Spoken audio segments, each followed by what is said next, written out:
पंत फौज तयार आहे ना? जी हो साहेब. थांबा.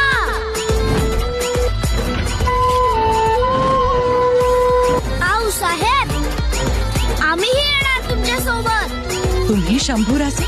आम्ही आबांना घेऊन येतो, शत्रूला ठार करतो. अजून तुम्ही लहान आहात. लहान आहोत पण शूर आबांचे शूर बच्चे आहोत. गड सोडून जाताना आबा काय सांगून गेलेत ठावे आहे ना? शंभूराजांचे ऐका, गेले ना सांगून.